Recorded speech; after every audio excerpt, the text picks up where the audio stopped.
గతంలో ఇందిరాగాంధీ ఉన్నప్పుడు agriculture ceiling act తీసుకొచ్చి వేలాది ఎకరాలు లక్షలాది ఎకరాలు జమీందారుల దగ్గర ఉంటే ఆ భూములు తీసుకొని పేదలకు పంచిపెట్టారు. ఆనాడు ప్రభుత్వం దగ్గర ఆస్తులు ఉన్నప్పుడు ఇండ్ల పట్టాలు ఇచ్చిండ్రు, ఇండ్లు ఇచ్చిండ్రు, వ్యవసాయానికి భూములు ఇచ్చిండ్రు. ఇవాళ ప్రభుత్వం దగ్గర పంచడానికి భూములు లేవు. ప్రభుత్వం దగ్గర ప్రభుత్వ కార్యాలయాలు కట్టడానికి భూమి లేదు. శ్మశాన వాటికల కోసం కేటాయిద్దామంటే భూమి లేదు. ఇక పేదలకు భూమి ఇవ్వడం అనేది పేదరికాన్ని నిర్మూలించడానికి భూములు ఇవ్వాలంటే అసాధ్యమైన పని. మరి పేదరికాన్ని ఎట్లా నిర్మూలించాలి?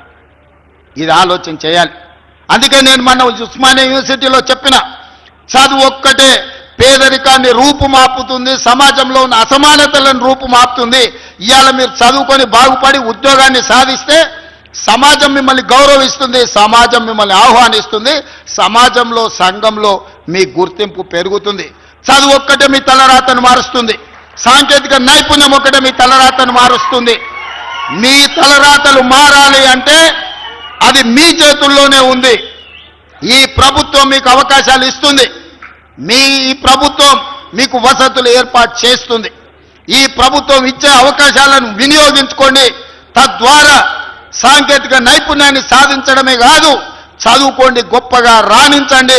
ఇవాళ నాదేళ్ల ప్రపంచంలో గుర్తింపు తెచ్చుకున్నాడంటే చదవడం వల్లనే. చదువు లేకపోతే, సాంకేతిక నైపుణ్యం మనలో లేకపోతే ఈరోజు ఎందుకు గొరగాకుండా పోతాం?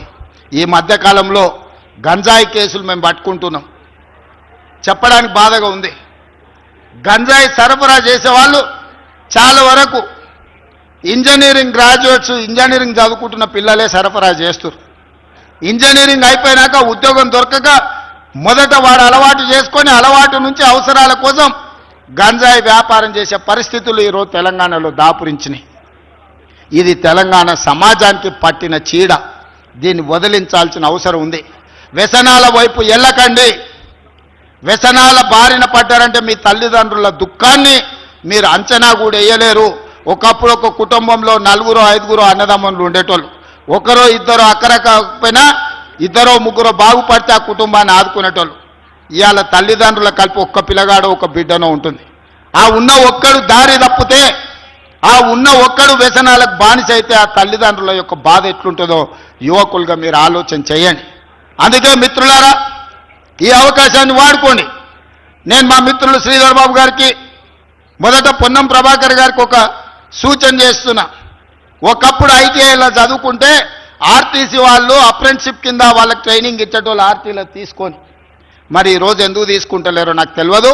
మీరు దయచేసి మీ ఆర్టీసీలో, ఏటీసీలో చదువుకున్న పిల్లలకు అప్రెంటిషిప్ ఇచ్చి వాళ్ళకు అవకాశం కల్పించి వాళ్ళలో ఉన్న నైపుణ్యాన్ని పెంపొందించడానికి దానకిషోర్ ప్రిన్సిపల్ సెక్రటరీ గారు పిలిపించుకొని మీరు మీ ఆర్టీసీకి సంబంధించిన అధికారులతో మాట్లాడి ఇక్కడ ట్రైనింగ్ పొందిన విద్యార్థులకు ఆర్టీసీలో అప్రెంటిషిప్ ఇవ్వండి.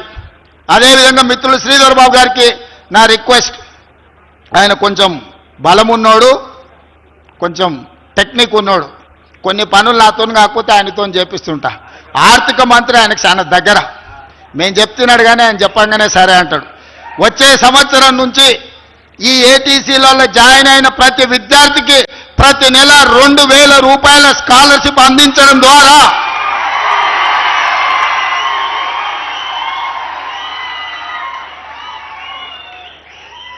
ఏటీసీలో ఏ గ్రామీణ ప్రాంతాలకు సంబంధించిన, పట్టణంలో పేదలకు సంబంధించిన పిల్లలు ఈ అడ్వాన్స్ టెక్నాలజీ సెంటర్లలో జాయిన్ అవుతారో ప్రతి నెల 2,000 రూపాయలు వాళ్ళకి స్టైపెండ్ కింద ఇప్పించండి.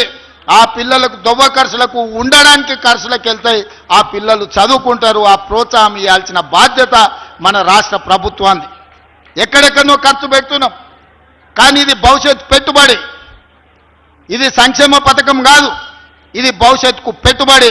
మీరు ఎట్లయినా ఆర్థిక మంత్రి గారిని ఒప్పించి ప్రతి నెల ఏటీసీలో చేరే ప్రతి విద్యార్థికి వచ్చే అకాడమిక్ ఇయర్లో 2,000 రూపాయలు ప్రతి విద్యార్థికి ఇచ్చేటట్టుగా మీరు నాకు మద్దతుగా మీరే ముందుండి దీన్ని పరిష్కరించాల్సిందిగా మీకు విజ్ఞప్తి చేస్తున్నా.